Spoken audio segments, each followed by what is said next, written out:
विश्वास या शब्दावर विश्वासाबद्दल पुष्कळ वेळा ऐकतो. विश्वासावरच ख्रिश्चन धर्म आधारित आहे. विश्वासावरच ख्रिस्ती लोक आधारित आहे. ख्रिस्ती हा धर्म नव्हे, ख्रिस्ती हा विश्वास आहे. ख्रिस्त हा विश्वास, हा विश्वास आहे. आणि जर तो विश्वासच नसेल तर तिथं काहीच नाही आहे. लक्षात घ्या, जर विश्वासच नसेल तर तिथं काहीच नाही आहे. मार्क याचा 11वा अध्याय, मार्क याचा 11वा अध्याय 22 ते 24. येशूने त्यांना उत्तर दिले, देवावर विश्वास ठेवा. येशूने स्वतः म्हटला, येशूच्या मुखातले शब्द आहेत. मार्क मध्ये त्याने काढलेले स्वतःच्या मुखातले शब्द आहेत. येशूने त्यांना उत्तर दिले, देवावर विश्वास ठेवा. मी तुम्हाला खचित सांगतो की जो कोणी या डोंगराला तू उपटून समुद्रात टाकला जा असे म्हणेल आणि आपल्या अंतःकरणात शंका न बाळगता आपण म्हणतो तसेच घडेल असा विश्वास धरतो. शंका न बाळगता आपण म्हणतो तेच घडेल. काळजीपूर्वक परमेश्वराचं वचन ऐका, ते लगेच तुमच्या जीवनात कार्य करायला सुरुवात झाली. शंका न बाळगता आपण बोललो तेच घडेल असा विश्वास धरी त्याच्या शब्दाप्रमाणे घडून येईल. देवादिदेव मृत्युंजय ख्रिस्त येशुवा, येशूच्या मुखातले शब्द, जिजसच्या मुखातले हे शब्द, हे शब्द सत्य आहे. कारण तोच शब्द आहे आणि तोच सत्य आहे. म्हणून मी तुम्हाला सांगतो, म्हणून मी तुम्हाला सांगतो, तुम्ही प्रार्थना करून जे काही मागाल ते आपल्याला मिळालेच आहे, ते आपल्याला मिळालेच आहे असा विश्वास धरा, म्हणजे ते तुम्हाला मिळेल. ते तुम्हाला मिळालेच आहे. प्रार्थना करताय त्यावेळेला असा विश्वास धरा की ते तुम्हाला मिळालेच आहे. असं म्हणजे प्रार्थना करतानाच, मागतानाच हा विश्वास धरा की ते तुम्हाला मिळालेच आहे. तर विश्वास जे धराल त्यांना ते प्राप्त होईल. असा विश्वास धरा म्हणजे तुम्हाला प्राप्त होईल. गुरु किल्ली, तुमच्या प्रार्थनेची गुरु किल्ली दिली आहे येशू ख्रिस्तानं तुम्हाला. त्यानं तुम्हाला सांगितलेलं तुमच्या प्रार्थना उत्तरित कशा होतील. त्यानं स्पष्ट बोललेला आहे, तो म्हटलेला आहे. आता विश्वास म्हणजे काय? येशू ख्रिस्ताने स्वतः देवाने की तुम्ही देवावर विश्वास ठेवा आणि जे काही त्याच्या नावाने तुम्ही मागाल ते तुम्हाला प्राप्त होईल. जे काही तुम्ही म्हणाल, बोलाल, लक्षात घ्या, तुम्हाला बोलायचंय, म्हणायचंय. जे काही तुम्ही बोलाल, जे काही तुम्ही म्हणाल ते तुम्हाला प्राप्त होईल. तुम्हाला बोलायचंय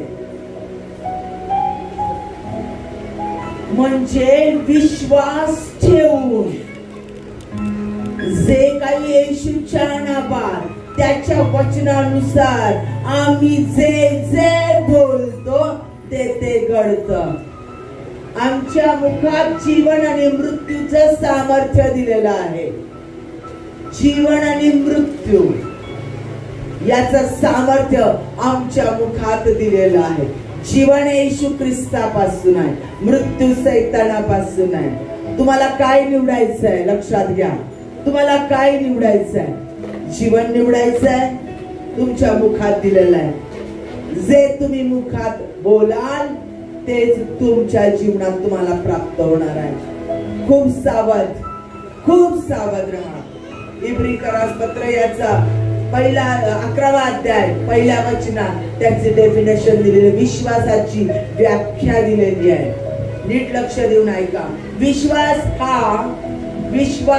हा आशा धरलेल्या गोष्टीबद्दलचा भरोसा.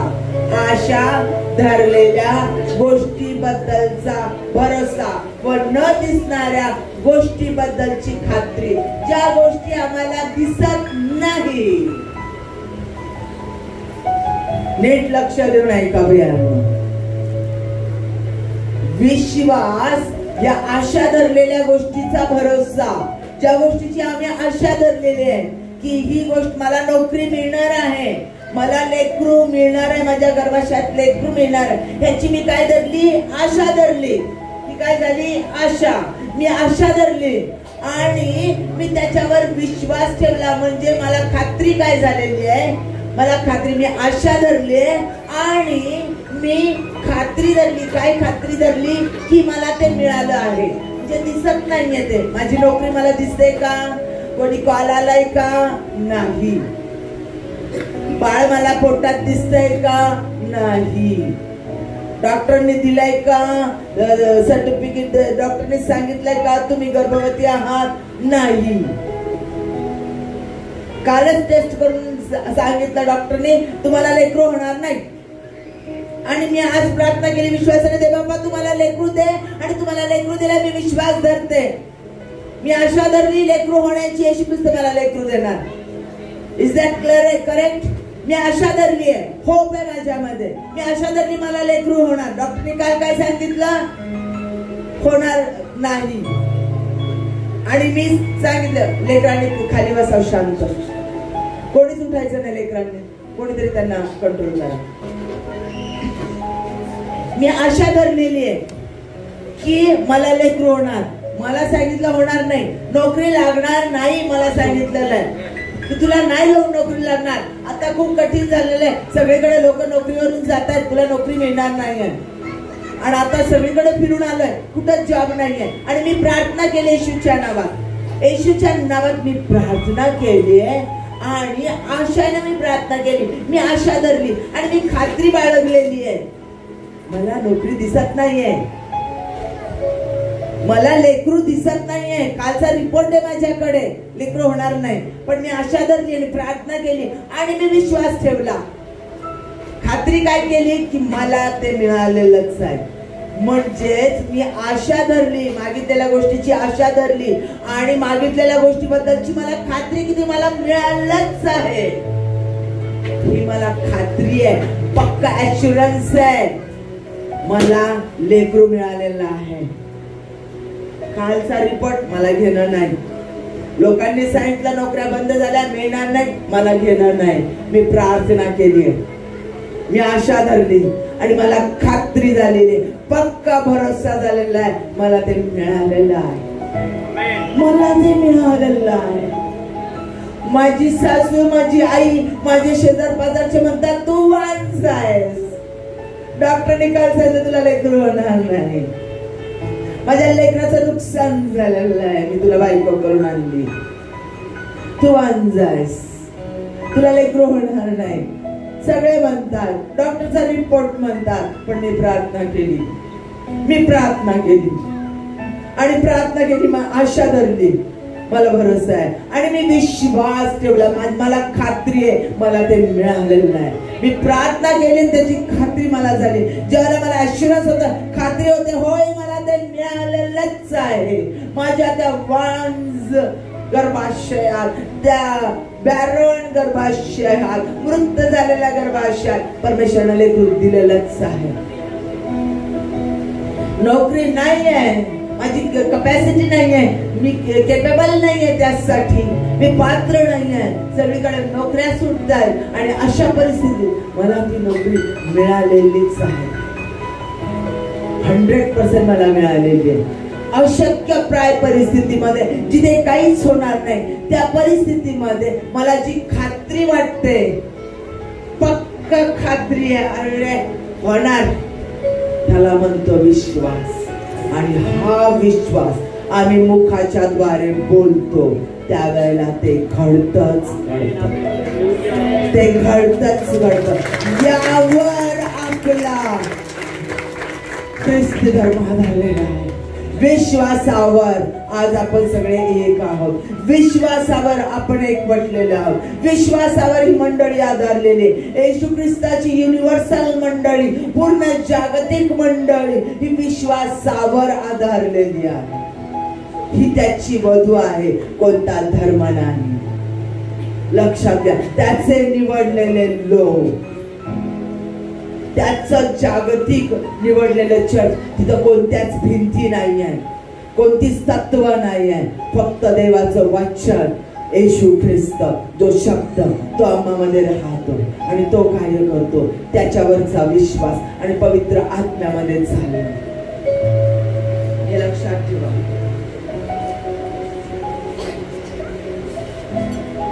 दुसरे करंथीकरास पत्र याचा 5वा अध्याय.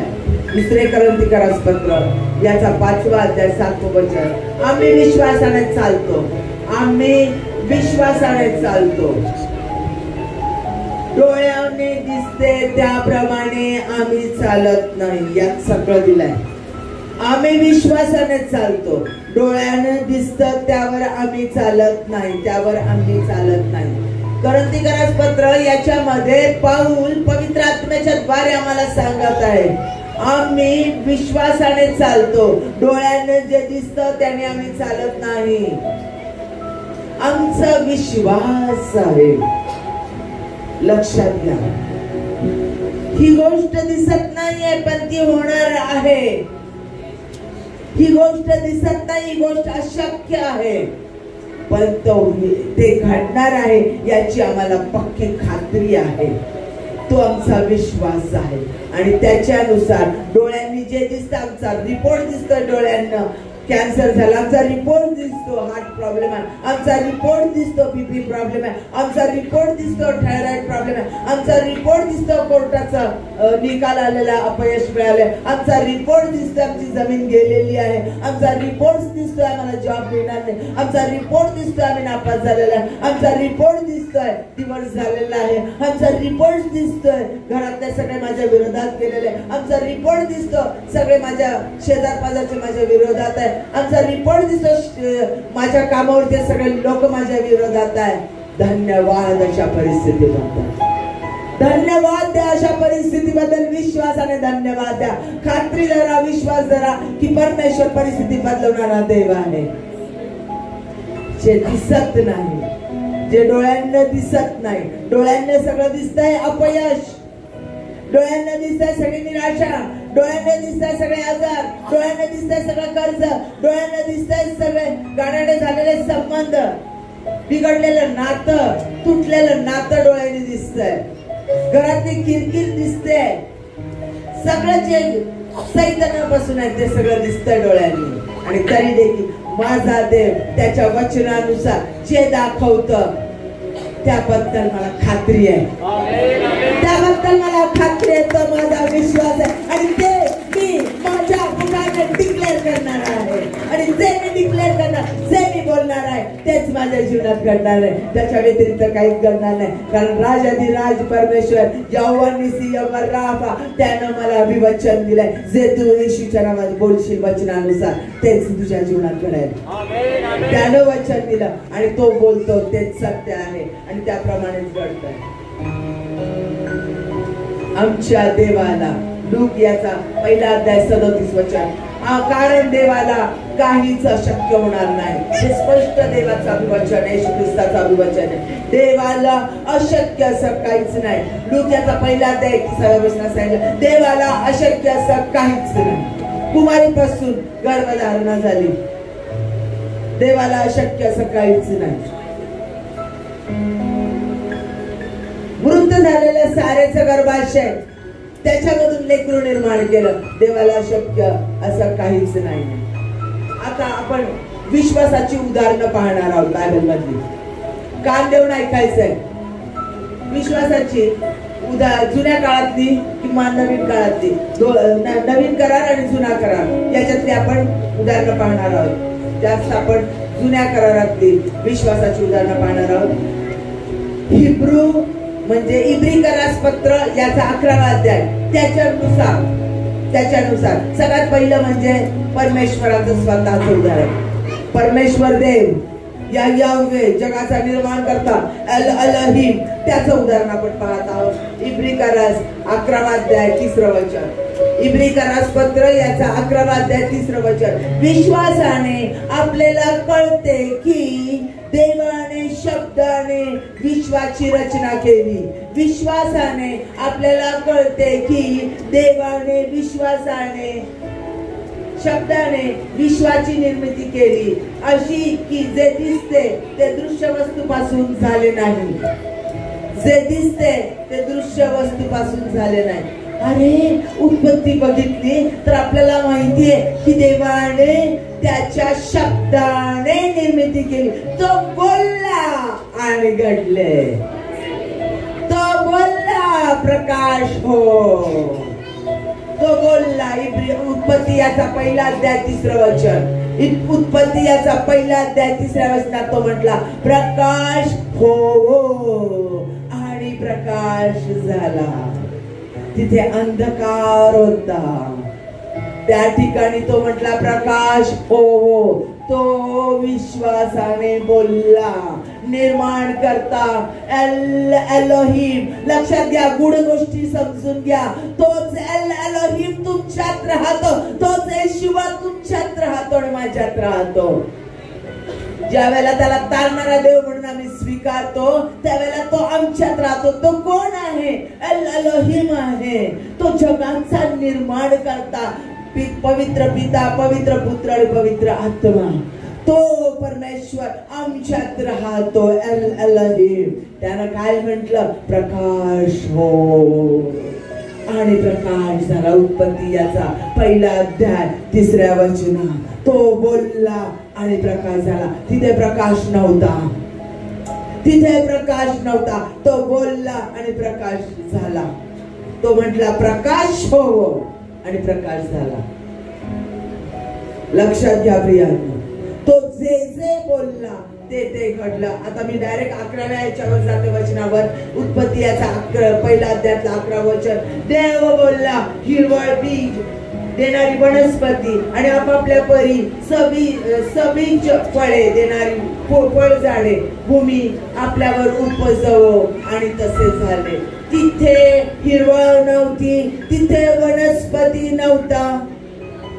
तो म्हटला 11व्या वचनामध्ये की या ठिकाणी बीज धारण असणारे फळ देणारे वनस्पती झाड या ठिकाणी निर्माण हो. तो जे बोलला ते त्या ठिकाणी क्षणात झालं.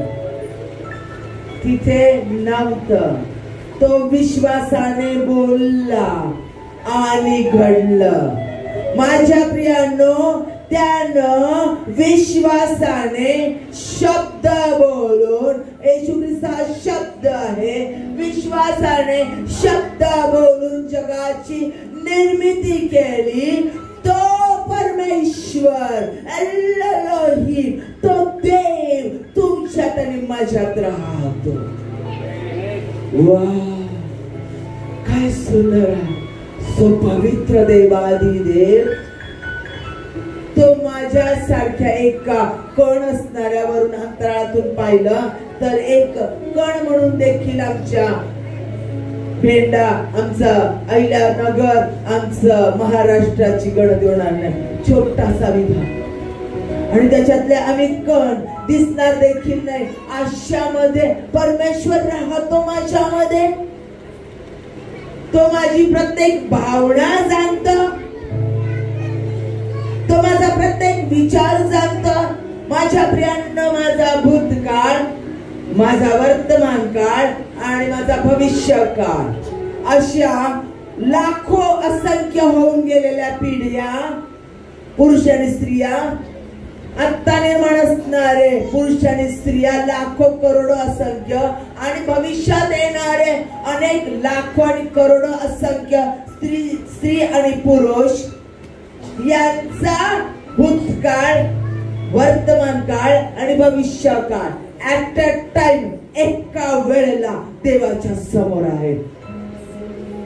यशामध्ये म्हटलंय 40 मध्ये त्याचं कार्य आमच्या बुद्धी सामर्थ्याच्या पलीकडे आहे. तो इतका महान आहे, इतका महान आहे. ऍट अ टाइम, एका वेळेला लाखो पिढ्या होऊन गेलेल्या, आता असलेल्या आणि पुढे येणाऱ्या प्रत्येकाचा भूतकाळ, वर्तमान काळ आणि भविष्यकाळ एका वेळेला देवाच्या समोर आहे. काय अगाध आहे त्याचं कार्य. तो होता, तो आहे, तो असणार आहे. तो सर्वव्यापी परमेश्वर, ओमनीप्रेझेन्स गॉड, ओमनीपोटेंट गॉड, ओमनीसायंट गॉड, सर्वव्यापी परमेश्वर, सर्वज्ञ परमेश्वर आणि सर्वशक्तिमान परमेश्वर. ओमनी म्हणजे सर्व. लक्षात घ्या माझ्या प्रियांनो, काय सामर्थ्य त्या परमेश्वराचं. आणि तो परमेश्वर फक्त मी म्हणतो, मी तुझ्यावर विश्वास ठेवतो, तू माझ्या पथकांसाठी मरण पावला, तिसऱ्या दिवशी परत उठला आणि मला घेण्यासाठी येणार आहे. माझा विश्वास आहे, मला तुझ्याशिवाय कोणी अन्न देत नाही आणि मी त्याला माझ्या अंतःकरणात घेतो, त्यावेळेला तो माझ्यात येतो. फक्त विश्वासाची कबुली, फक्त विश्वासाची कबुली आम्ही देतो, त्यावेळेला तो आमची पकड घेतो, तो आमच्यात राहतो. आमच्यातलं सगळं पाप नाहीस होतं, सगळं आमचा भूतकाळ, घाणेरडं खानदान, भूतकाळ, घडलेल्या गोष्टी सगळं नाहीस होतं आणि आम्हाला नवीन जीवन मिळतं आणि स्वर्गाचे आम्ही वारीस होतो. स्वर्गाचं राज्य आमच्यात डायरेक्टली लगेचच सुरू होतं. स्वर्गाचं राज्य येऊ आपण म्हणतो ना प्रार्थना, ती प्रार्थना आमची ऐकलेली आहे. लगेच आमच्यात जेव्हा येशू ख्रिस्ताला आम्ही स्वीकारतो, त्यावेळेला आमच्या अंतःकरणात तो लगेच येतो. म्हणून म्हटलेलं आहे, तुमचं शरीर हे परमेश्वराचं मंदिर आहे. पाऊल सांगतो आणि नारायण बाबा ठिकाणी तेच गायला आहे. सुंदर देऊळ हृदय हे माझे, येथेच विराजे देव बाबा. माझ्या प्रियानो, तो आमच्या शरीरात, आमच्या अंतःकरणात तो राहतो. तो आम्हाला कधीच सोडत नाही. परत सांगते, कधीच सोडत नाही. आमच्याकडून चुका झाल्या, आमच्याकडून पातका झाली, काही झालं तरी तो आम्हाला सोडत नाही. तो आम्हाला त्या पातकातून, त्या चुकांमधून, त्या घाणीतून, त्या खोटं बोलण्यातून, त्या दुसऱ्यांना त्रास देण्यातून, सगळ्या गोष्टीतून तो आम्हाला बाहेर काढतो. 770 वेळेला तो बाहेर काढतो, पण तो आम्हाला सोडत नाही, आमच्यामधून जात नाही. तो कधीच म्हणत नाही, जा तू दारूच्या गुत्त्यावर चाललाय, जाऊ दे, पडू दे, मला तर वीट आलाय, तुझा मी बाहेर थांबतो. तो आल्यानंतर टुनकन उडी मारून तुझ्यामध्ये येतो. तो आता आपल्या सासूची, नवऱ्याची कारवाई करते, चुगल्या करते.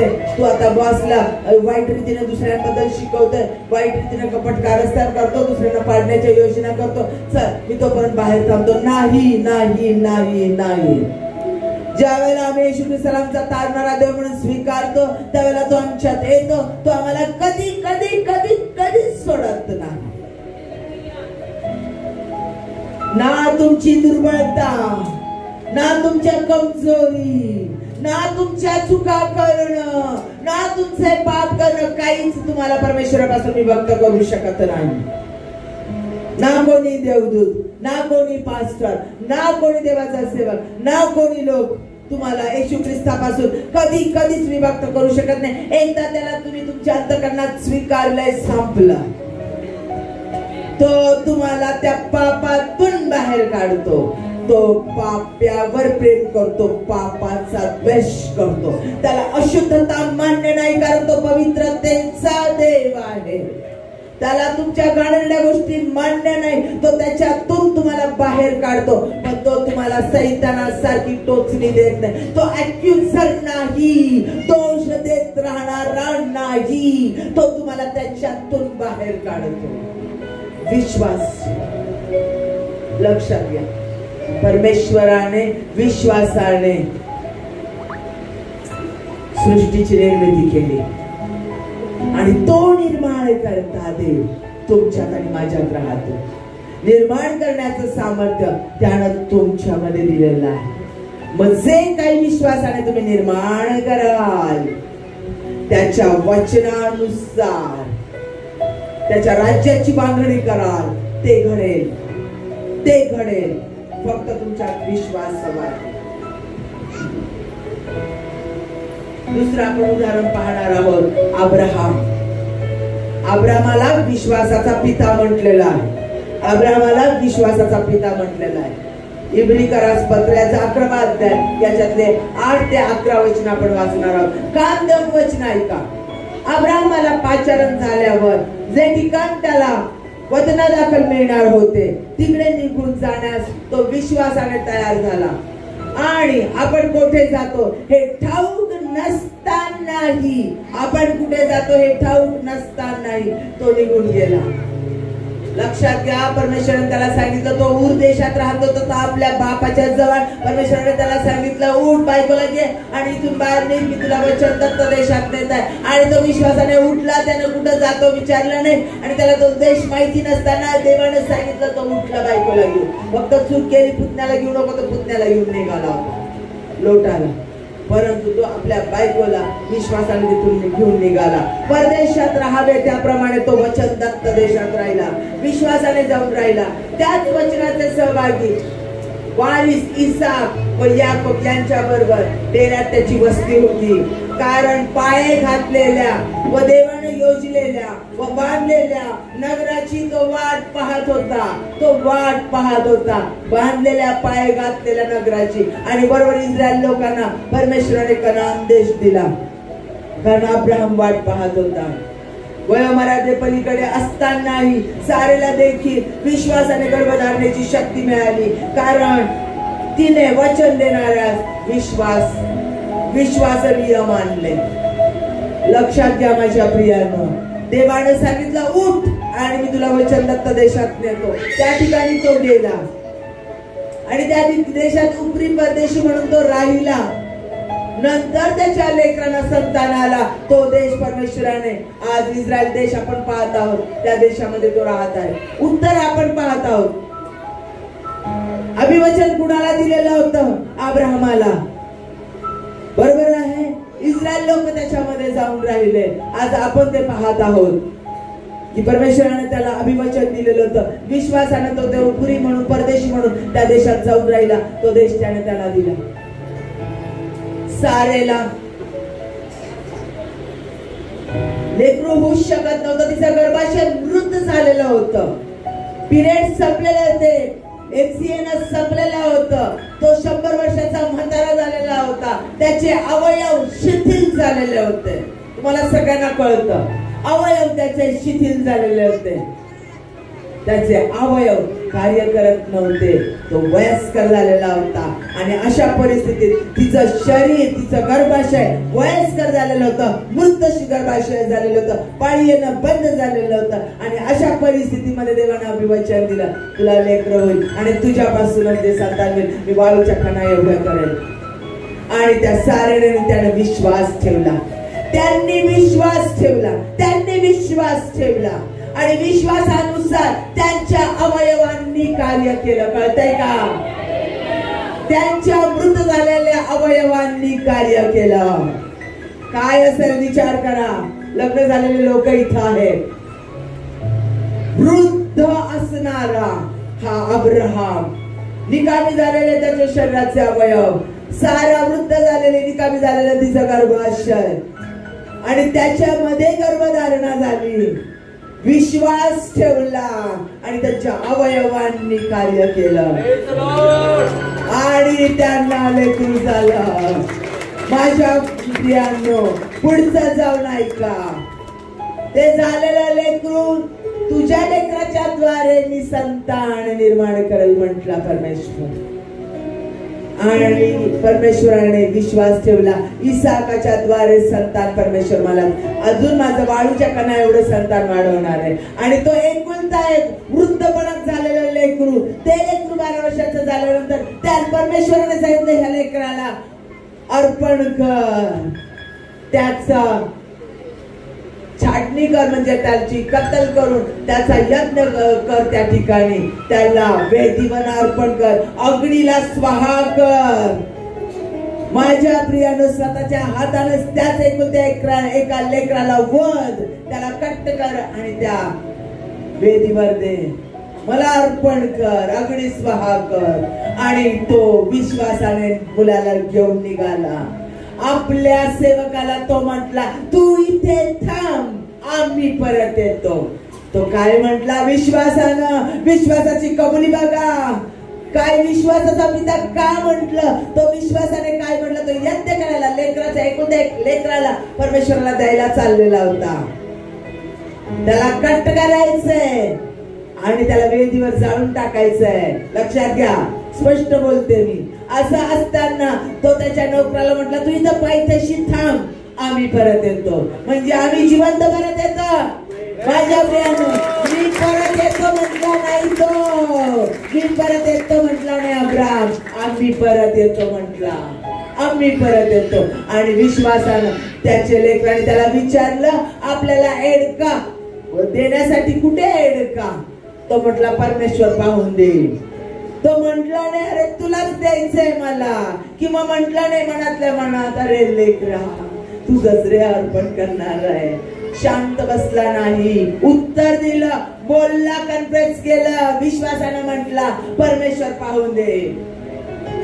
द्यायला कुणाला चाललेला होता? विश्वासानं स्वतःच्या लेकराला. कारण त्याला माहिती होतं, दगडांपासून देखील माझी संतती निर्माण करण्यास देव समर्थ आहे. दगडांपासून देखील निर्मिती करू शकतो परमेश्वर. हे त्याला विश्वास होता आणि तो विश्वासानं गेला. त्यानं तलवार उपसली, त्याला झोपवलं, त्याला बांधलं. विश्वासाने तलवार उपसली त्याला मारून टाकण्यासाठी. आणि परमेश्वराने त्याचा हात धरला आणि म्हटला, थांब. आणि त्याला इडका दाखवला, त्याचं अर्पण कर. माझ्या प्रियांना, आपल्या लेकराला घेऊन सुरक्षितरित्या तो परत आला. विश्वासाने तो बोलला, आम्ही परत येतो. विश्वासाने ते दोघं परत आले. लेकरू, जिवंत लेकरू घेऊन तो विश्वासाने परत आला. म्हणून त्याला विश्वासाचा पिता म्हटलं आहे. इब्रिकरास पत्राचा 11 अध्याय 17-19 वाचून दाखवते. माझ्या मनचं नाही सांगत आहे. अब्राहामाने आपली परीक्षा होत असता विश्वासाने इसाकाचे अर्पण केले. ज्याने वचन स्वीकारली होती तो आपल्या एकुलत्या एकाचे अर्पण करत होता. त्याला असे सांगितले होते की इसाकाच्याच वंशाला मी तुझे संतान करीन. तेव्हा मेलेल्यातूनही उठवावयास देव समर्थ आहे असा विश्वास अब्राहामाने धरला. असा विश्वास त्यानं धरला. लक्षात घ्या, हाबेल आणि कायनाचं उदाहरण. माझ्या प्रियानं, हाबेलानं उत्तमातलं उत्तम अर्पण परमेश्वराला दिलं. कारण त्याला माहिती होतं विश्वासाशिवाय परमेश्वराला संतोष देता येत नाही. त्याला विश्वास होता, माझा देव सामर्थ्याचा देव आहे आणि तोच मात्र देव आहे, मला त्याला संतोष द्यायचा आहे. जे उत्तम ते परमेश्वराला त्यानं घेतलं. म्हणून त्याला नीतिमान म्हटलं गेलं. हाबेलाला नीतिमान म्हटलं गेलं. त्याचं अर्पण परमेश्वरानं स्वीकारलं आणि कायनाचं अर्पण त्यानं धिक्कारलं. बघा, इब्रिकरास पत्राचा 11 अध्याय 4 वचनात, विश्वासाने हाबेलाने कायनापेक्षा अधिक चांगला यज्ञ देवाला अर्पण केला. जेणेकरून तो नीतिमान आहे अशी त्याच्याविषयी खात्री साक्ष देण्यात आली. ती साक्ष देवाने दानाच्या वेळी दिली आणि तो मेला असूनही त्या विश्वासाच्या द्वारे यद्यपि बोलत आहे. तो मेला असला तरी त्याचे उत्तम दान अर्पण, स्वतःला परमेश्वराला आवडणारे जे उत्तमातलं उत्तम परमेश्वराला देणं, ही साक्ष अजूनही बोलत आहे. हनोक, पुढचं उदाहरण बघायचंय. हनोक, लक्षात घ्या, हनोक हा नीतिमान म्हटला गेलेला आहे. हनोक हा देवाला आवडणारा होता. हनोक हा देवाच्या संगतीत चालणारा होता आणि परमेश्वराला संतोष देणारा अशी त्याची साक्ष दिलेली आहे. आणि बायबलचं वचन सांगताय, विश्वासाशिवाय परमेश्वराला कोणी संतुष्ट करू शकत नाही. जो विश्वास धरतो तो परमेश्वराला आनंद देतो. म्हणजे दिसत नाही या गोष्टी तरी परमेश्वर मला ते देणार आहे याची खात्री जो बाळगतो तो परमेश्वराला आनंद देतो. आणि जो देवाला आनंदित करतो त्याला परमेश्वर त्याने जो विश्वास ठेवला त्यापेक्षा बहुत करून अधिक देतो. कळतंय? समजतंय? म्हणजे तुमच्या प्रार्थनांना उत्तर देणं हे देवाला संतोष मिळणं आहे. देवाला तेवढ्या एकाच गोष्टीने संतोष मिळतो. ज्या वेळेला तुम्हाला उत्तर मिळतात, तुमच्या जीवनात आनंद मिळतो, तुमच्या जीवनात प्रॉस्पेरिटी मिळते, तुमच्या जीवनात सफलता मिळते, तुमच्या जीवनात सक्सेस मिळतं, त्यावेळेला देवाला आनंद मिळतो. का? कारण ते तुमच्या विश्वासाने तुम्हाला प्राप्त होतं. कारण ते तुम्हाला तुमच्या विश्वासाने प्राप्त होतं. माझ्या प्रियांनो, लक्षात घ्या. इब्रिकरास पत्राचा 11वा अध्याय 5वं वचन. हाणोकाला मरणाचा अनुभव येऊ नये, हाणोकाला मरणाचा अनुभव येऊ नये म्हणून त्याला विश्वासाने लोकांतरी नेण्यात आले, म्हणून त्याला विश्वासाने लोकांतरी नेण्यात आले. आणि तो सापडला नाही, कारण त्याला देवाने नेले. लोकांतर होण्याआधी त्याच्याविषयी साक्ष देण्यात आली होती की तो देवाला संतोष असेल, देवाला संतोष देत असेल. त्याच्याबद्दल साक्ष देण्यात आली. आणि विश्वासाशिवाय देवाला संतोष कोणीच देऊ शकत नाही. आणि म्हणून त्याला आधांतरी नेण्यात आले, त्याला मरणाचा अनुभव येऊ दिला नाही. जी अशक्य गोष्ट परमेश्वराने त्याच्यासाठी शक्य केली. हनोकाने काही पुस्तकं लिहिलेली आहे बायबलची, यामध्ये ती नमूद केलेली नाहीये, पण त्याच्यामध्ये अनेक अद्भुत होणाऱ्या गोष्टी प्रगटीकरण देण्यात आलेला आहे. हे लक्षात घ्या. हनोक देवाबरोबर चालत होता आणि तो नीतिमान होता. त्याला आधांतरी घेण्यात आलं. पुढचं आपण बघणार आहोत नोहा. लहानपणापासून आपण नोहाबद्दल ऐकत आलेलो आहोत. परमेश्वराने नोहाला तारू बांधायला लावलं. पूर्ण जगामध्ये प्रलय आणणार म्हणून सांगितलं. पाण्याने सगळ्या जगाचा नाश करणार म्हणून सांगितलं. कारण प्रचंड पाप वाढलेलं आहे आणि इतकं भयान पाप वाढलेलं आहे. जेवढं ज्ञान वाढलं होतं तेवढं पाप वाढलेलं होतं. आणि लोक ज्ञान, पैसा, समृद्धी, वैभव आणि सुखाच्या वस्तूंनी इतके नशेत धुंद झालेले होते की त्यांना कोणाचं काही भान राहिलेलं नव्हतं. ते कुणाला जुमानत नव्हते. जे उठत ते पाप करत सुटलेले होते. लक्षात घ्या, कोरोना नंतरची स्थिती तशीच झालेली आहे. लोक कुणाला जुमानत नाही आहे. लोक कुणाची पर्वा करत नाहीये. लोक कुणाच्या भावनांचा विचार करत नाहीये. लोक जे वाटेल ते करत सुटलेले आहेत. किती ठिकाणी खून होतात, किती ठिकाणी दुसऱ्यांची पायमल्ली होते. लोक कुणाचा सन्मान करणं, कुणाच्या बद्दल प्रेम, आस्था आणि कुणाची काळजी घेणं या भावना राहिलेल्या नाहीये. लोक स्वार्थी आणि क्रूर होत चाललेले आहेत. अमंगळता वाढत चाललेली आहे. तुम्ही क्लिप पाहत आहात. ज्या वेळेला तुम्ही फेसबुकवर जातात, तुम्ही युट्यूबवर जातात, तुम्ही अनेक क्लिप्स बघताय आणि त्याच्यामध्ये तुम्हाला बघताय अमंगळता कशी वाढत चाललेली, चुकीच्या गोष्टी कशा वाढत चाललेल्या आहेत. जगाचं सगळं स्पष्ट रूप आमच्या समोर येत आहे. बघतोय आम्ही किती भयान होत चाललेलं आहे. एज्युकेशन डिपार्टमेंट मध्ये काय घडत चाललेलं आहे, इंडस्ट्रीमध्ये काय घडत चाललेलं आहे, आर्थिक व्यवहारांमध्ये काय घडत चाललेलं आहे, देशात, आमच्या देशात, बाहेरच्या देशात, पूर्ण जगात सगळीकडे सारख्याच गोष्टी घडत चाललेल्या आहेत. हे लक्षात घ्या. फक्त आमच्या देशात नाही, सगळीकडे पूर्ण जगामध्ये भयान गोष्टी घडत चाललेल्या आहेत. त्याच वेळेला नोहाच्या वेळेला परमेश्वराला पश्चाताप झाला मानवजात निर्माण केल्याचा आणि त्यानं पाण्यानं मी सगळ्यांचा नाश करेल म्हटलं. आणि त्यावेळेला जलप्रलय आणेल. आणि त्यावेळेला नोहा सगळ्यांना सांगत होता, पश्चाताप करा आणि देवाकडे या, कारण तुमचा नाश होणार आहे, नाश होणार आहे. सगळ्यांनी त्याची टर उडवली. त्याला देवानं आर्क बनवायला, तारू बनवायला माप दिलेलं होतं. इतकं प्रचंड, इतकं मोठं तारू तो बनवत होता आणि सगळे लोक त्याला हसत होते.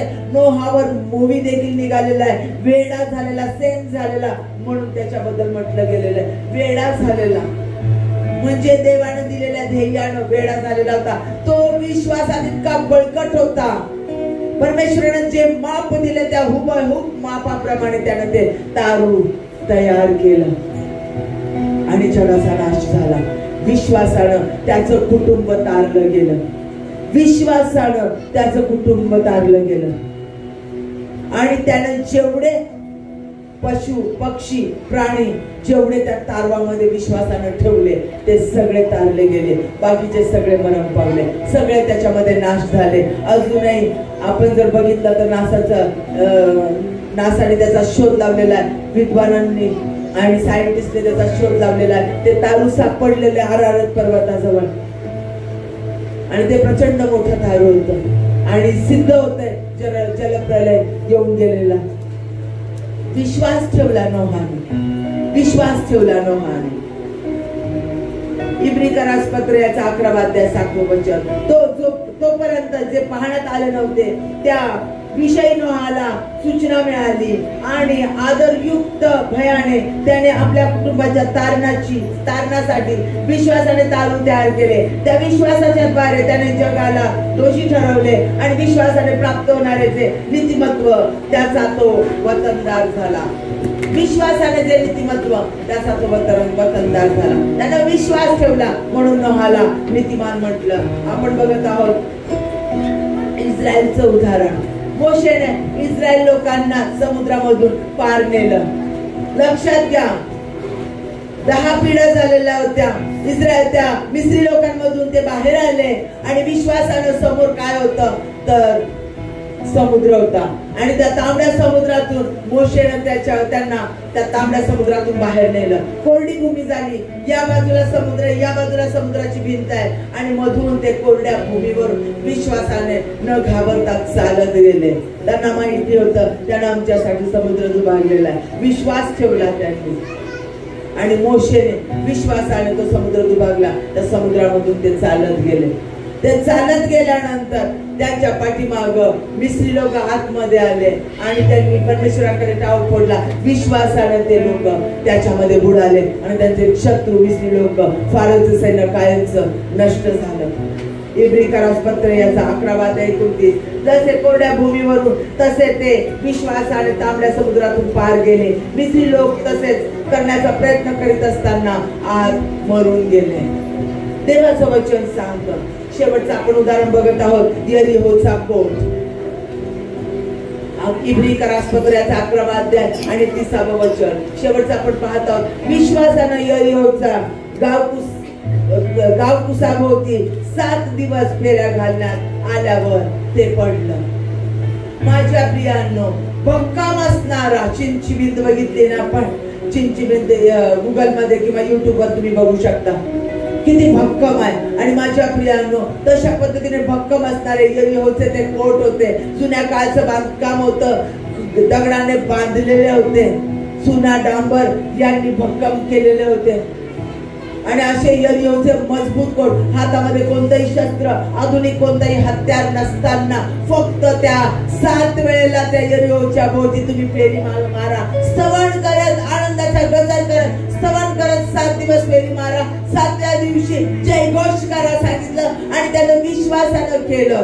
हत्यार नाही, काही नाही, फक्त स्तवन करत आज पहिली फेरी मारली. दुसऱ्या दिवशी परत सकाळी पहाटे जाऊन दुसरी फेरी मारली. परत तिसरी. असे 6 दिवस फेरी मारली. 7व्या दिवशी त्यानं फेरी मारली आणि जय घोष केला आणि ते मजबूत असणारे यरीहोचे कोट आपोआप खाली पडले. आपोआप तुटून खाली पडले. त्यांना कोणतं हत्यार वापरावं लागलं नाही आणि आज जाऊन त्याने तो देश हासिल केला. माझ्या प्रियांनो, विश्वासाची कृती, विश्वासाची कृती. विश्वासाने आम्ही बोलतो त्यावेळेला आम्ही विश्वासाची कृती जाहीर करतो. लक्षात घ्या. बोलणं मी मगाशी तुम्हाला सांगितलं. लक्षात घ्या. नवीन करारातलं उदाहरण तुम्हाला सांगते. एक शेवटचं की रक्तस्रावी स्त्री 12 वर्ष रक्ताचा प्रवाह वाहत होता. माझ्या प्रियांनो, म्हणजे 144 महिने. 12 वर्ष म्हणजे लक्ष द्या सगळ्यांनी. 12 वर्ष म्हणजे 144 महिने. 4 दिवस, महिन्यातले 4 दिवस ज्या स्त्रीचा रक्तप्रवाह जातो, पिरियड्स येतात, त्यावेळेला तिला नको नको होतं. तिची मानसिकता बदलते, चिडचिड होते आणि ते 144 महिने कंटिन्यू रोज. माझ्या प्रियांनो, त्यावेळेला काही तयार पॅड नव्हते. कपडे होते, ते कपडे घ्यावे लागायचे, धुवायचे. सकाळ दुपार संध्याकाळ धुवायचे. शिवाय त्या जुन्या काळामध्ये कुणाला स्पर्श करायचा नाही, कोणत्या भांड्याला हात लावायचा नाही, कोणत्या पुरुषाला, स्त्रीला, कोणत्या लेकरांना हात लावायचा नाही, नाही तर ते अशुद्ध होणार. म्हणजे तिला ना घरामध्ये कोणत्या व्यक्तीसाठी स्पर्श नाही, कोणत्या व्यक्तीसाठी बोलणं नाही, कोणत्या समारंभाला ती जाऊ शकत नव्हती, कारण त्या जुन्या काळामध्ये अशुद्ध सोवळं उवळं पाळलं जायचं. ती कशालाही हात लावू शकत नव्हती, कोणत्या समारंभाला जाऊ शकत नव्हती, पूर्ण अशुद्ध. 4 दिवस अशुद्ध म्हणून बाजूला बसणं, घराच्या बाजूला फार कठीण होतं त्या जुन्या काळामध्ये. आणि ही तर 144 महिने, 12 वर्ष म्हणजे 144 महिने माझ्या प्रियांनो ती कंटिन्यू बाजूला बसून होती.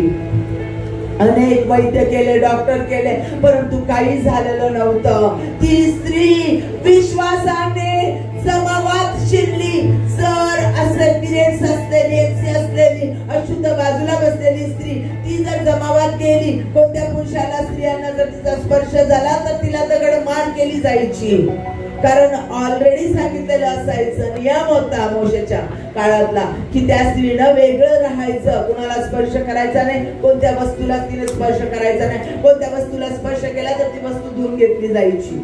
आणि अशी स्त्री विश्वासानं त्या जमावात गेली आणि ती बोलत गेली, बोलली. ती काय बोलली? मी जर त्याच्या गोंड्याला स्पर्श केला तर मला आरोग्य प्राप्त होईल. माझ्या प्रियानं ती बोलली, विश्वासानं बोलली. ती बोलत गेली.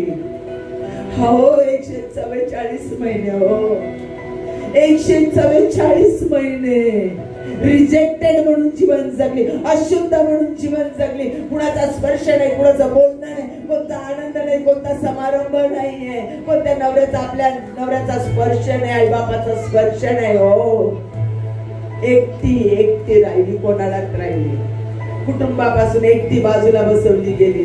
अशी पीडित ती स्त्री विश्वासाने त्या जमावात गेली. मारतील किंवा काय घेणार नाही, विश्वास ठेवला.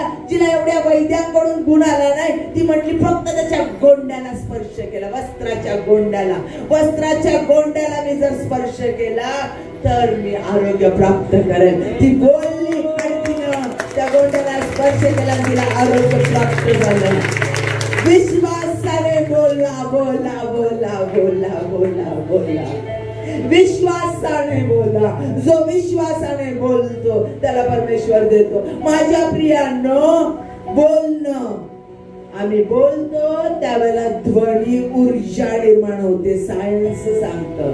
आणि त्या ध्वनीच्या लहरी तशाच अंतराळात राहतात आणि ऊर्जा कधीच नष्ट होत नाही. सायन्स सांगतं, मी नाही सांगत. सायन्स सांगतं, विज्ञान सांगतं, ऊर्जा कधीच नष्ट होत नाही. नेहमी एका ऊर्जेचं दुसऱ्या ऊर्जेत रूपांतर होतं, पण ऊर्जा नष्ट होत नाही. ज्या वेळेला आम्ही बोलतो त्यावेळेला ऊर्जा निर्माण होते आणि जी ऊर्जा निर्माण होते, ध्वनी ऊर्जा निर्माण होते आणि एका ऊर्जेचं रूपांतर दुसऱ्या ऊर्जेत होतं आणि ऊर्जा कार्य करते. सायन्स सांगतं ऊर्जेच्या द्वारे कार्य होतं. एका ऊर्जेचं रूपांतर दुसऱ्या ऊर्जेत होत असताना कार्य घडतं. लक्षात घ्या, ध्वनी ही ऊर्जा आहे. तुम्ही बोलता त्यावेळेला कार्य घडतं. आणि लक्षात घ्या, विश्वासाची कृती कार्य करते. ज्या वेळेला विश्वासाने तुम्ही कार्य करता, विश्वासाने तुम्ही बोलता, गजर करता, जे तुम्ही बोलता विश्वासानं तेच घडतं. लक्षात घ्या. खूप वेळेला आम्हाला वाटतं, आम्ही प्रार्थना करतो, आमच्या प्रार्थनेचं उत्तर आम्हाला मिळत नाही. या बाईनं फक्त कन्फेस केलं, ती बोलली, कबुली दिली, त्याच्या गोंड्याला स्पर्श केला तर मला आरोग्य होईल, त्याच्या वस्त्राच्या गोंड्याला स्पर्श केला तर मला आरोग्य प्राप्त होईल. फिलिप्पियरास पत्राचा 4 अध्याय 13 वचन, मला जो सामर्थ्य देतो त्याच्याकडून मी सर्व काही करायला शक्तिमान आहे. म्हटलं नाही परमेश्वर सर्वशक्तिमान आहे, तो आहेच सर्वशक्तिमान आहे. पण मी प्रत्येक व्यक्तीनं म्हणावं, मी परमेश्वराच्या सामर्थ्यानं सर्व करावयास समर्थ आहे. कारण तो माझ्यात राहतो, तो माझ्या माझ्यात राहतो म्हणजे त्याचं सामर्थ्य माझ्यात राहतं. पण त्याच्या सामर्थ्यानं सर्व अशक्य गोष्टी शक्य कराव्यास मी समर्थ आहे. म्हणा जोरात, मी परमेश्वराच्या सामर्थ्याने सर्व अशक्य गोष्टी कराव्यास समर्थ आहे. सर्व शक्य गोष्टी शक्य कराव्यास समर्थ आहे. म्हणा, बोला बोला बोला बोला प्रियांना, बोला बोला बोला, सतत कन्फेस करा, मी परमेश्वराच्या सामर्थ्याने सर्व शक्य गोष्टी शक्य कराव्यास समर्थ आहे. बोला, कन्फेस करा, जे तुम्ही बोलाल ते घडेल. येशूच्या नावात. Hallelujah, hallelujah, hallelujah, hallelujah. रबा बाबा शकारबा सिकारबाला, ओरिया नमः शकारबाला शकारबाला. म्हणून म्हटलंय मत्तई याचा 21 अध्याय 22 वचन.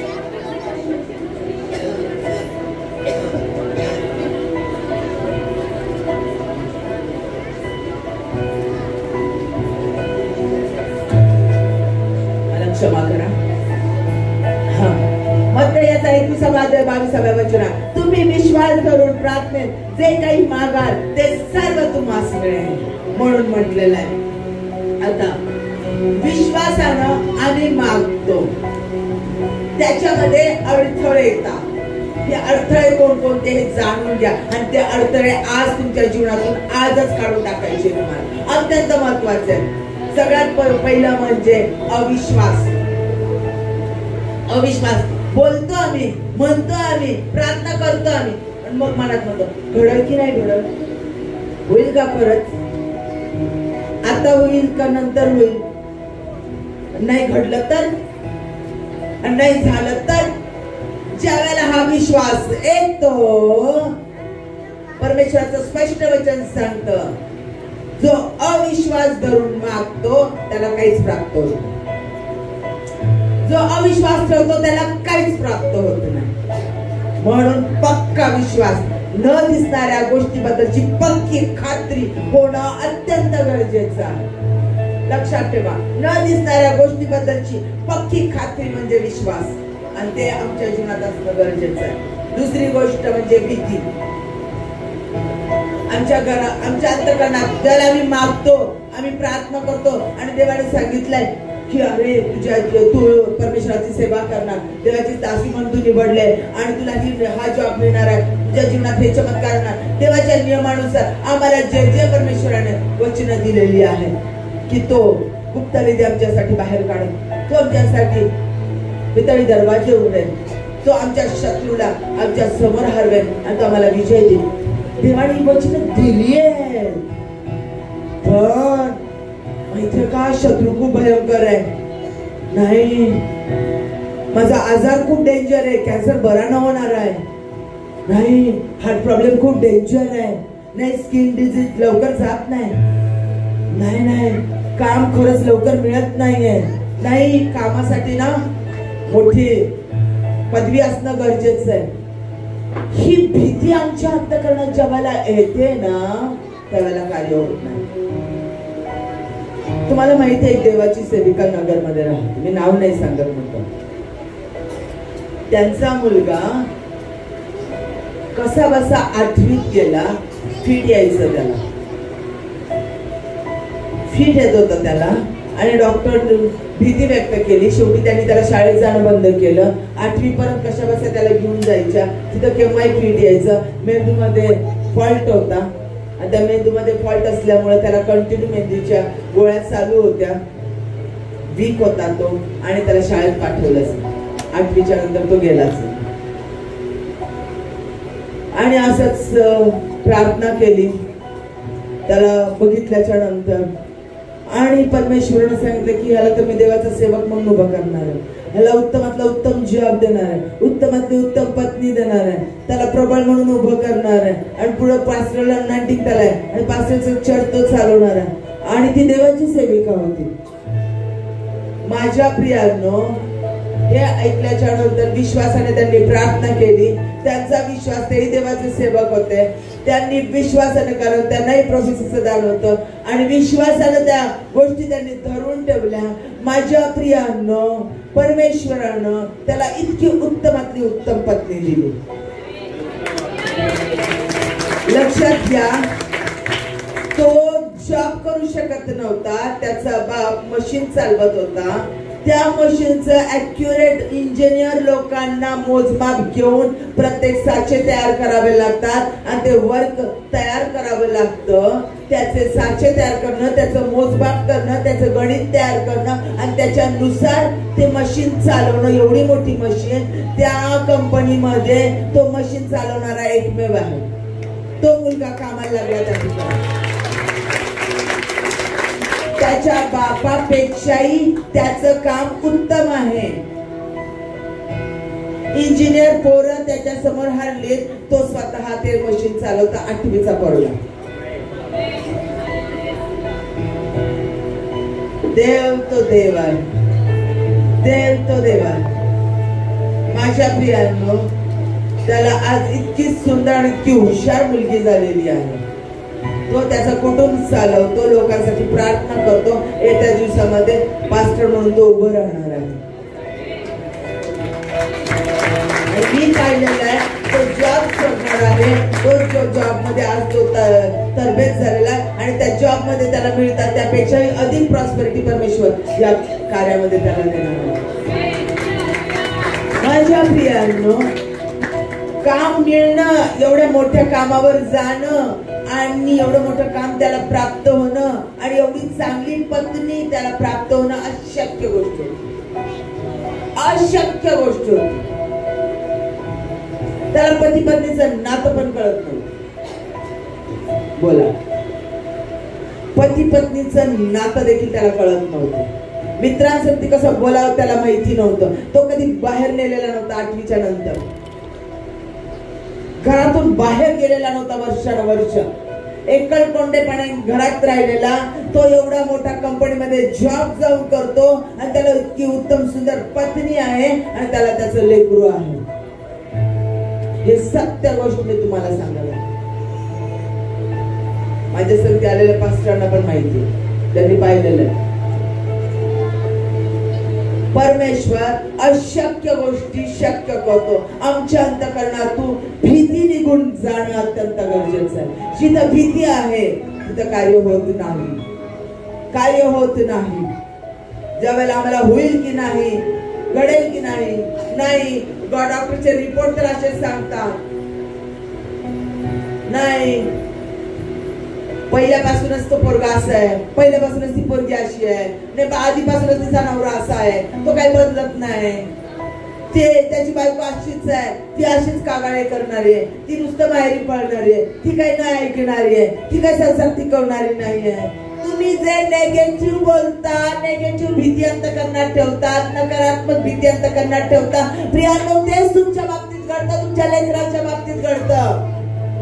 मूर्ख पोरग आहे, त्याला का अक्कल नाहीये, तिला नाही, पोरगी लय हुशार आहे, पोरीला कळतं, पोरगी हुशार होत जाते आणि पोरगा मूर्ख होत जातं. आई बापांचं कन्फेशन, आई बापांनी जे नेगेटिव्ह बोललं विश्वासानं तेच घडतं. लक्षात घ्या, तुमच्या मुखामध्ये जीवन आणि मृत्यूचं सामर्थ्य. विश्वासानं जे तुम्ही बोललाल तेच घडेल. आमच्या हिला काही डोकं नाही, तिला काही कळत नाही, तू का बस, तिला काही समजत. तिच्या जीवनात तसंच होतं. बायको माझी खूप हुशार, अहो आमच्यापेक्षा खूप डोकं चालतंय तिचं, ती बरोबर निर्णय घेते, ती बरोबर घर सांभाळते, बरोबर ती हुशार आणि ती घर सांभाळते, अजून मजबूत होत जाते, अजून प्रबळ होत जाते. अहो ती माझ्या नवऱ्याच्या हाताला खूप यश आहे, माझा नवरा हाती गेल ते काम सिद्धीत जातो. अहो त्यांना पैसा त्यांचा हातात टिकून राहतो, त्यांना प्रचंड पैसा मिळतो, ते खूप बुद्धिमान आहेत, बुद्धिमानामध्ये विद्वानामध्ये ते राहतात. तसंच घडणार. जे तुम्ही कन्फेस करा तेच घडणार. स्त्रियांनो लक्षात ठेवा तुम्ही काय बोलता, पुरुषांनो लक्षात ठेवा तुम्ही काय बोलता. जे तुम्ही बोलाल ते तुमच्या लेकरांच्या बाबतीत, पती पत्नीच्या बाबतीत त्याच गोष्टी घडतात. यांना ना नुसतं दुसऱ्या बायकांना बघायला आवडतं, यांचा ना माझ्यावर जीवच नाहीये. सावध. अब्रामाच्या कन्या आहात, विश्वासाचा पिता आहे तुमचा. विश्वासानं काय म्हणणार, काय म्हणणार विश्वासानं? माझ्या नवऱ्याला माझ्याशिवाय कोणीच आवडत नाही म्हणणार का? माझी बायको मला सोडून माहेरीत जाणारच नाही, माझ्या बायकोला माझ्याशिवाय काही सुचणारच नाही. माझी बायको नुसतं प्रार्थना, देवाचं कार्य, घर एकदम पॉश ठेवणं, लेकरांची काळजी घेणं आणि माझा सन्मान करणं, माझ्यावर प्रेम करणं.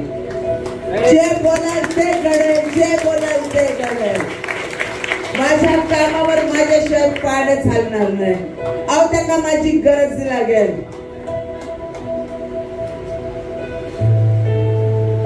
जे तुम्ही कन्फेस कराल ते घडेल. जे बोलाल विश्वासानं, विश्वासानं, खंबीरपणे तुम्ही जे बोलला, न दिसणाऱ्या गोष्टीबद्दलची खात्री धराल, ते तुमच्या जीवनामध्ये घडेल. नकारात्मक बोलू नका. आता लक्षात घ्या, घरातले लोक माझ्याबद्दल काय बोलतात, शेजारचे लोक माझ्याबद्दल काय बोलतात, कामावरचे लोक माझ्याबद्दल काय बोलतात, माझ्या नवऱ्याबद्दल काय बोलतात, माझ्या लेकराबद्दल काय बोलतात, जिकडे जाऊ तिकडे चर्चचे लोक आमच्याबद्दल काय बोलतात, माझ्या लेकराबद्दल काय बोलतात, नातेवाईक काय बोलतात, सासरकडचे लोक काय बोलतात, घेणं नाही. कोण काय बोलतं मला घेणं नाही. या वचनामध्ये देव माझ्याबद्दल काय बोलतो मला तेच घेणं, तेच माझ्या त्याच्या पलीकडे काहीच नाही. तो म्हणतो तू मनोहर आहेस, तू मला आवडणार आहे, तू माझ्या हातातला क्राऊन आहे, तुझी धार्मिकता याचा 62व्या अध्यायात म्हटलेलं आहे, तुझी धार्मिकता उदय प्रभेप्रमाणे फाके तो परमेश्वर शांत राहणार नाही. अरे परमेश्वराने त्याची धार्मिकता मला दिलेली आणि त्याची धार्मिकता माझ्यामधून सगळीकडे स्प्रेड होईपर्यंत तो शांत बसणार नाही. हे बोला तेच घडेल. तो माझ्यासाठी गुप्त निधी बाहेर काढतो, हे बोला तेच घडेल. तो जवळ राफा आहे, जवळ रुफेका आहे. तुम्ही जे बोलाल ते घडेल. लोक काय बोलतात ह्याच्याकडे बघू नका. माझा देव माझ्याबद्दल काय बोलतो. माझा देव मला सांगतो तू माझी दास आहे, तू माझा सेवक आहे, तू माझा दास आहे, तू माझं लेकरू आहे आणि तुझ्याद्वारे मी कार्य करेन. तुला मळणीचं यंत्र म्हणून वापर करेन, तुला मी माझं शस्त्र म्हणून मी तुझा वापर करेन. देव जे बोलतो ते तुमच्याकडून करून घेईलच घेईल. आता एक उदाहरण तुम्हाला शेवटचं सांगते. पास्टर वर्गीस म्हणून होते आणि ते मेसेज देत होते, केरळाचे होते, फेथ मिनिस्ट्री चालवतात. गुगलवर काढलं तर तुम्हाला दिसून येईल. फेथ मिनिस्ट्री म्हणून चालवतात. कन्वर्ट झालेलं होते, येशू ख्रिस्तामध्ये आलेलं होते, विश्वासाने त्यांचं तारण चाललेलं होतं. येशू ख्रिस्ताचा अनुभव घेतला. त्यांची बायको आणि ते एकदम त्यांचं बोलणं ऐकत होते स्वतः समोर बरं ते बोलत होते आणि त्याच्यामध्ये त्यांनी त्यांची साक्ष सांगितली. ती साक्ष मी फाइंड आउट केली, सगळी साक्ष सत्य होती. फाइंड आउट केली. दिल्लीला त्यांनी मिनिस्ट्री सुरू केलेली आणि हे पास्टर वर्गीस यांना लेकरू झालं. ते लेकरू गरीब होते, पास्टर नुकतंच देवामध्ये आलेले होते आणि पास्टरची सेवा करत होते. विश्वासाने त्यांनी त्यांचं चर्च वाढवलं. चर्च चांगलं वाढलं. थोडाफार त्याच्यावर त्यांचं घर चालायला लागलं आणि त्याच्यामध्ये त्यांना त्यांचं लेकरू झालं, मुलगी झाली आणि त्या मुलीला त्यांना त्यांनी कॉन्व्हेंट स्कूलमध्ये नेलं. ती मुलगी डॉक्टरनी सांगितलं तिच्यामध्ये ती स्लो लर्नर आहे, हळूहळू लर्न करणारी आहे. म्हणजे चौथीमध्ये गेली तर ती दुसरीचा अभ्यास करू शकेल, चौथीत जाऊ शकणार नाही. म्हणजे तिचं वय जरी चौथीत टाकण्याचं असेल 2-4 वर्षांनी ती पाठीमागं असणार. अशी स्लो लर्नर आहे. म्हणजे अतिशय हळू धीमी मंद बुद्धीस. आलं का लक्षात? आणि त्या कॉन्व्हेंट मध्ये गेल्यानंतर त्या सिस्टर लोकांनी तिचं टेस्ट घेतली आणि ते म्हटले नाही नाही, या मुलीला तुम्ही नॉर्मल शाळेमध्ये टाकू शकत नाही आणि तुम्ही आमच्या शाळेमध्ये ठेवू शकत नाही आणि इंग्लिश मिडियमला आणि एवढ्या मोठ्या शाळेमध्ये शक्य नाही. तिला कोणत्या तरी अपंगांच्या मंदबुद्धीच्या शाळेमध्ये टाका, ती शिक्षण होईल. ते म्हटले नाही, मी पास्टर आहे, माझी मुलगी तुमच्याच शाळेत शिकेल. ते म्हटले नाही, शक्य होणार नाही. ते म्हटले नाही, तिला 1 वर्ष ठेवून बघा, ती जर नाही पास झाली तर मी तिला काढून घेतो. ते म्हटले ठीक आहे. खूप बळजबरी केली त्यांनी. मग त्यांनी त्यांना ऍडमिशन दिलं. 1 वर्ष नाही झालं तर तिला काढून टाकणार. आणि त्यांना पूर्ण खात्री होती, मंदबुद्धी आहे, ही पास होऊच शकणार नाही, ही 4-5 वर्ष पाठीमागे, हिला शक्यच नाही. आणि त्यांनी सांगितलं रोज दोघं नवरा बायको त्या लेकरावर हात ठेवायच्या शाळेला पाठवताना. बघा, रोज रोज एक दिवसही न टळता. आणि आमचं लेकरू बुद्धिमान आहे, आमचं लेकरू खूप हुशार होत आहे, आमचं लेकरू या वर्षी सगळ्यात जास्त मार्क आणणार आहे. माझ्या प्रियानं त्या वर्गात ती पोरगी पहिली आली.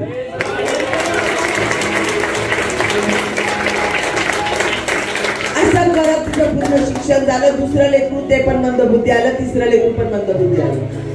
आणि त्या तिन्ही लेकरांचं शिक्षण त्यांनी अशाच पद्धतीने त्याच शाळेत कॉन्व्हेंटमध्ये केलं. आणि त्याच शाळेमध्ये त्यांच्या लेकरांनी पहिला नंबर सोडला नाही. आणि आज ते वर्ल्ड वाईड मिनिस्ट्री चालवतात ते तिन्ही लेकरं. तो अशक्य गोष्टी शक्य करणारा देव. आमचं विश्वासाचं कन्फेशन अत्यंत महत्वाचं आहे, अत्यंत महत्वाचं. आम्ही विश्वासाने काय कबुली देतो ते अत्यंत महत्वाचं. म्हणून लोक तुमच्याबद्दल काय बोलतात ना घेणं नाही, तुमचे नातेवाईक तुमच्याबद्दल काय बोलतात घेणं नाही. दुसरी गोष्ट सर्वात महत्वाची, दुसऱ्यांना क्षमा करा, विश्वासाने क्षमा करा. परमेश्वर तुमच्या प्रत्येक प्रार्थनेचं उत्तर ऐकतो. योबाला काय त्याची बायको म्हटली, अरे तू नीतिमान म्हणतोस पण परमेश्वराने तो तुला एवढं पिडलंय, अरे तू देवाला शिवाय शाप दे आणि मरून जा. त्याच्या मित्रांनी सांगितलं तू पापच केलंय, तू वाईटच केलेलं आहे, तुझे गुप्तपात काय, म्हणून त्याचं शासन देवाने दिलं. आणि तरी देखील त्याने देवाचा धन्यवाद केला. त्यानं त्या मित्रांना क्षमा केली आणि देवाने त्याला 7 पटीनं अधिक दिलं. याच्या 43 जुन्या गोष्टींची आठवण करू नका, जुन्या गोष्टी विसरून जा. जुनं काय झालं चर्च मध्ये, घरात जुनं काय घडलं, जीवनात जुनं काय घडलं, माझी खानदान काय होती, माझं लोक काय होते, माझ्याकडून काय झालं, ते सगळं विसरा. कारण ते सगळं ज्यावेळेला येशू ख्रिस्ताला तुम्ही स्वीकारता त्यावेळेला ते सगळं येशूच्या रक्ताने धुतलं जातं. तुमच्या जीवनातून ते सगळं निघून जातं, सगळं निघून जातं तुमच्या जीवनातून. आणि तो तुम्हाला नवी सुरुवात देतो, नवीन जीवन तो तुम्हाला देतो. हा विश्वास ठेवा आणि पुढे चाला. सगळ्यात महत्वाची आणि शेवटची गोष्ट म्हणजे अडखळण म्हणजे तुमच्या वचनाचा अभाव. वचन येशू ख्रिस्त आहे आणि वचनाशिवाय माझ्या प्रियांनो कार्य होऊ शकत नाही. वचन आमच्या जीवनात अत्यंत महत्वाचं आहे. वचनच येशू ख्रिस्त आहे. तो जेव्हा रावा आहे, आरोग्य देणारा देव आहे. तो जेव्हा शालोम आहे, शांती देणारा देव आहे. तो जेव्हा निस्ती विजय देणारा, आमच्या शत्रूंवर आम्हाला विजय मिळवून देणारा देव आहे. तो जेव्हा जायरा आमचा पुरवठा मंत्री आहे, तो अशक्य गोष्टी शक्य करणारा देव आहे. तो क्षमा करणारा देव आहे. तो पुनर्स्थापना करणारा देव आहे. तो अशक्य गोष्टीला हसून पाहून म्हणतो शक्य होईल. हे सगळं आम्हाला तेव्हा कळतं ज्यावेळेला आम्ही वचन वाचतो. हे सगळं आम्हाला तेव्हाच कळतं. आणि ही वचन घेऊनच आम्हाला प्रार्थना करायची, ती प्रार्थना ऐकली जाते.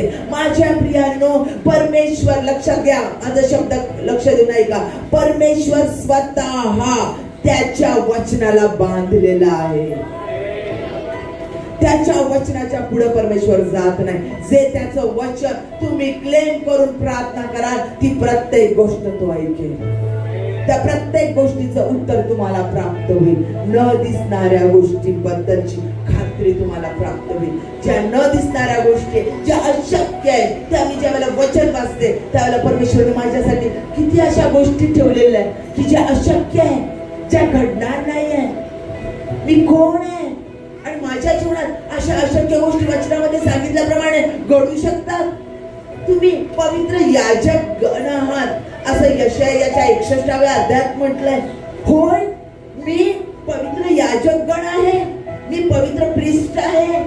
हे शक्य आहे? होय, शक्य आहे. ज्याला मी वचन वाचते त्यावेळेला यशायाचा 61वा अध्याय त्याच्यामध्ये ज्या वेळेला सांगितलंय की तुम्ही याजक गण आहात, हे मी वाचते त्यावेळेला मी त्याच्यावर विश्वास ठेवते. न दिसणाऱ्या गोष्टीबद्दलची मी खात्री धरते, ती गोष्ट मला प्राप्त होते.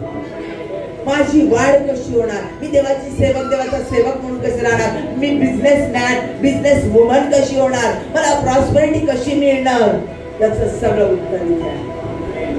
माझ्या प्रियांनो, देवाला आम्ही आजारात राहिलेलं आवडत नाही, देवाला आम्ही गरिबीत राहिलेलं आवडत नाही, देवाला आम्ही दुःख करत असलेलं आवडत नाही, देवाला आम्ही एकटं राहिलेलं आवडत नाही. कारण तो कुटुंब वत्सल करणारा देव आहे, तो प्रॉस्पेरिटी देणारा देव आहे, तो आनंद देणारा देव आहे, तो प्रेम देणारा देव आहे आणि तो प्रियजनांची सहभागिता देणारा देव आहे. लक्षात घ्या, जे उत्तम ते सर्व देण्यासाठी तो तयार आहे. विश्वासाने ही वचनं आम्ही वाचली पाहिजे आणि ती वचनं आम्ही आमच्या जीवनामध्ये क्लेम केली पाहिजे. ती वचनं आम्ही बोलली पाहिजे. रक्तस्रावी स्त्री बोलली, अब्राहम बोलला. जे तुम्ही बोलाल विश्वासानं त्याचं वचन, ते तुमच्या जीवनामध्ये पूर्णत्वास जाणार आहे. न दिसणाऱ्या गोष्टीबद्दलची खात्री, जे होऊ शकत नाही याच गोष्टी आमच्या जीवनात तो करतो. अशक्य गोष्टी शक्य करतो. म्हणून तो देव आहे, म्हणून तो देव आहे. कारण तो अशक्य गोष्टी शक्य करतो. जे मानवाचे हात जिथे टेकतात तिथं देवाचं कार्य सुरू होतं. आपले डोळे आपण बंद करू. विश्वासाची कृती लक्षात घ्या, विसरू नका. वेळेसाठी थांबून राहा, वेळ लागेल तोपर्यंत तो पूर्ण करेल. लक्षात घ्या, दाविदाला परमेश्वराने अभिवचन दिलं की तू राजा होईल. डोळे बंद, सगळ्यांचे लक्ष देऊन ऐका. दाविदाला सांगितलं तू राजा होशील, त्याला अभिषेक केला, परंतु तो अभिषेक 12 वर्षाने पूर्ण झाला. ते वचन 12 वर्षाने पूर्ण केलं. योसेफाला सांगितलेलं आहे तुझी आई आणि वडील आणि भाऊ तुला नमन करतील, ते 12 वर्षांनी 13 वर्षांनी पूर्ण झालेलं आहे. याकोबाला त्याने अभिवचन दिलेलं होतं, 14 वर्षाने त्याला रेचल मिळाली. लक्षात घ्या, येशू ख्रिस्ताचं कार्य 30 वर्षाने सुरू झालं. अब्राहमाला उत्तर 25 वर्षाने मिळालं. देवाची वाट पाहत थांबा. जे विश्वासाने देवाची वाट पाहतात त्यांना प्रत्येक उत्तमातल्या उत्तम गोष्टी परमेश्वर देतो. विश्वास ठेवा, भरोसा परमेश्वरावर ठेवा, येशू ख्रिस्तावर ठेवा. यीशु मसीह भरोसा मेरा, तू ही सहारा है मेरा. आमेन, हालेलुया. तोच माझा भरोसा आहे. मुश्किल समय ज्यांना गुडघ्यावर येता येत त्यांनी गुडघ्यावर या. पूर्ण समर्पित व्हा. साथ रहेगा तू.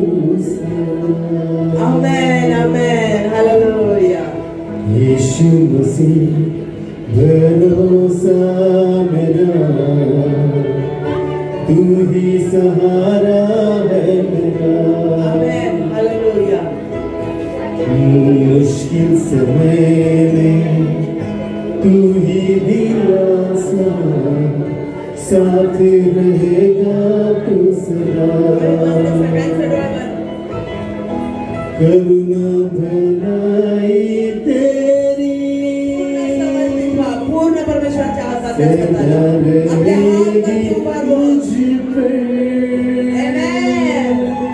तेरी विश्वास योग्यता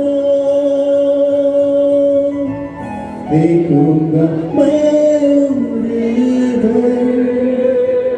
मैं हाथ उठाकर गाऊंगा, यीशु तेरा नाम है ऊंचा.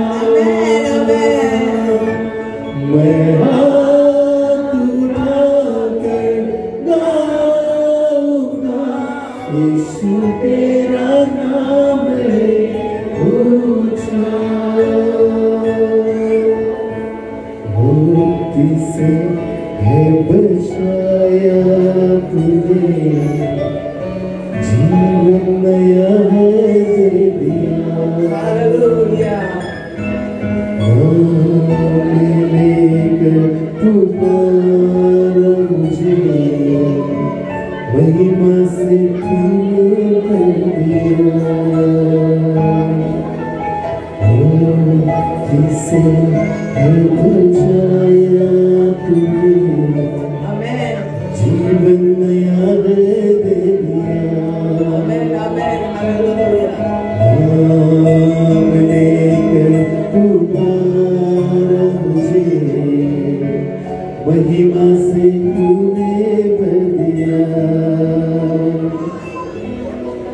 करुणा भलाई तेरी सदा रहेगी मुझ पर, तो कधीच बदलत नाही. तेरी विश्वास योग्यता देखूंगा मैं उम्र भर, मैं हाथ उठाकर गाऊंगा यीशु तेरा नाम रहे ऊंचा, मैं हाथ उठाकर गाऊंगा यीशु तेरा नाम रहे ऊंचा। आदर महिमा ओ तेरी, तू ही हमारा खुदा, पूरी हो तेरी मर्जी, आए तेरा राज। आदर महिमा हो तेरी, तू ही हमारा खुदा, पूरी हो तेरी मर्जी, आए तेरा राज। हम हाथ उठाकर गाएंगे यीशु तेरा नाम है ऊंचा,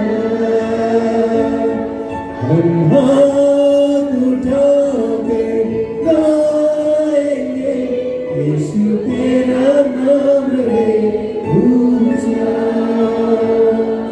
यीशु तेरा नाम रहे ऊंचा। Hallelujah, hallelujah. ओरिया रबा शंदरा बहाला, ओरिया रबा, ओरिया शरबा, ओरिया रबा. Thank you Lord, thank you Jesus. पवित्र परमेश्वर, आम्ही तुझी स्तुती स्तुती स्तुती आणि धन्यवाद करतो. तुझ्याप्रमाणे आम्हाला बाबाकडून शाळा आम्ही प्रार्थना केली. कोणी व्यक्ती नाही तर तू आमची भेट घे, तू आमच्याशी बोल आणि खरोखर तू आमच्याशी बोललेला आहे. आम्ही तुझा धन्यवाद देतो. आज तुझं वचन ज्या ज्या व्यक्तीने ऐकले त्या त्या व्यक्तीच्या जीवनात पिता पुत्र पवित्र आत्मा नासुर येशूच्या नावात आम्ही सील करत आहोत. येशूच्या नावात त्याची 100% पीक देणारा आम्हा प्रत्येकाला तू बनव. तो सामर्थ्य उतरून येऊ दे. येशूच्या नावात, येशूच्या नावात प्रत्येकाला तुझ्या विश्वासात बळकट कर. विश्वासानं तुझं कार्य करण्याचं सामर्थ्य प्रत्येक ऐकणाऱ्या व्यक्तीत तू निर्माण कर. तू केलंस म्हणून धन्यवाद देतो. तुझे आभार मानतो. येशूच्या नावात मागतो म्हणून तू आहे. आमेन, आमेन.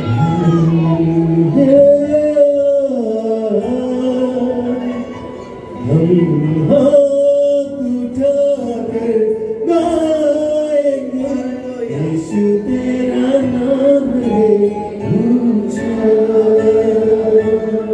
हम हाथ उठाकर गाएंगे यीशु तेरा नाम है ऊंचा, आदर महिमा हो तेरी, तू ही हमारा खुदा, पूरी हो तेरी मर्जी, आए तेरा राज। हम